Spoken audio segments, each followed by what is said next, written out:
Blackstone Audio presents Cornerstone of Liberty, Property Rights in 21st Century America by Timothy Sandefur. 1. Introduction.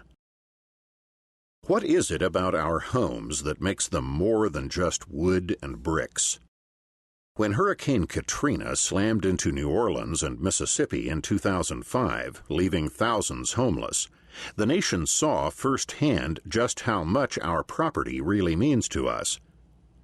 In a commentary on National Public Radio's Morning Edition, New Orleans schoolteacher Anne Rochelle Koenigsmark described how it felt to lose her home.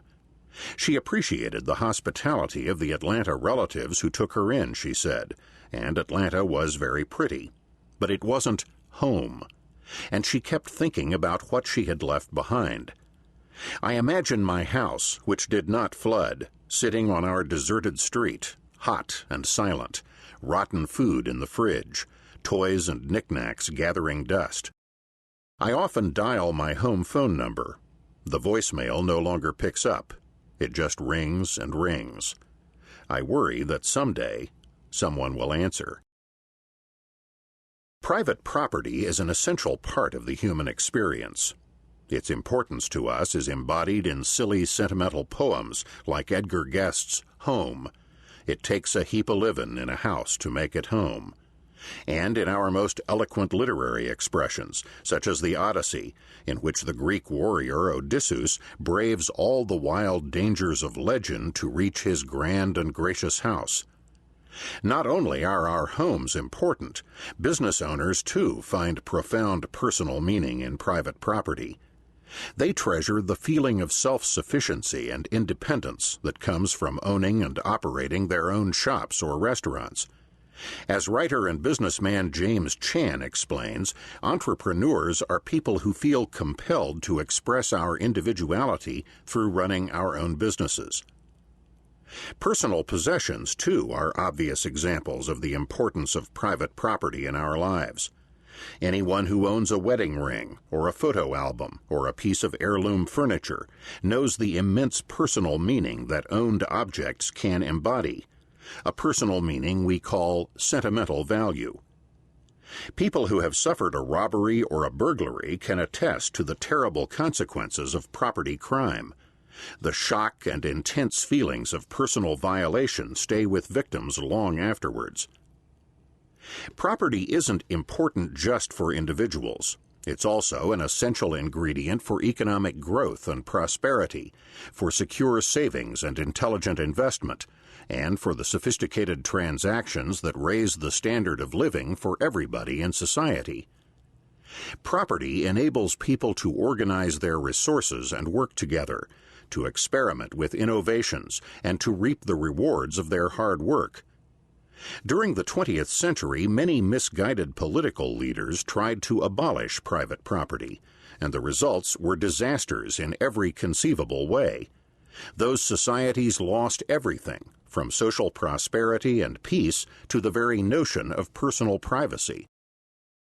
America's founding fathers well understood the centrality of property rights for any stable, successful, virtuous society. That alone is a just government, wrote James Madison, which impartially secures to every man whatever is his own. But during the 20th century, political and legal thinkers came to reject the lessons the founders taught us, and to denigrate the importance of private property rights. Property, they argued, is really created by society or government rather than by individuals. Government should solve social problems, therefore, by taking property from people who have it and giving it to those who do not, or by giving the government the authority to control the use of property held by individual owners. As those ideas gained hold in the United States, property owners became increasingly burdened by laws that tell them what they may do with their property, or impose exhausting bureaucratic requirements whenever they want to use their land. In many cases, government even takes their homes or belongings outright.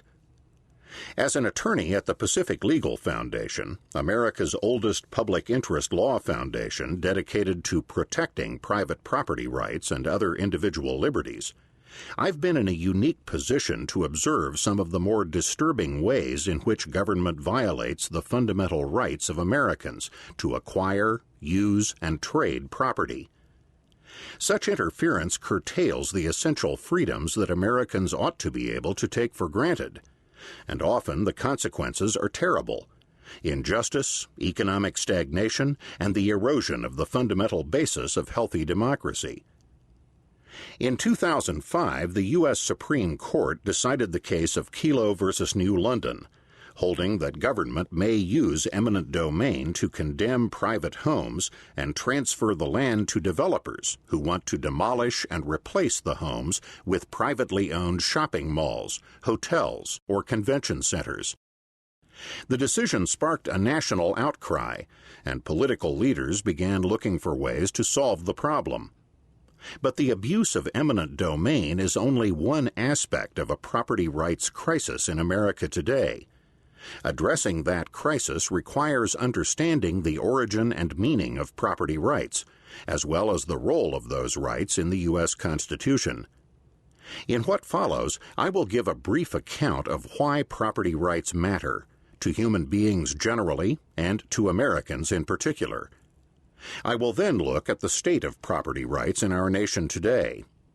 Finally, I will discuss some ways to better protect this most important of all human rights. Throughout, I provide some startling examples of government's abuse of property rights, drawn mostly from cases in which the Pacific Legal Foundation has worked to defend property owners.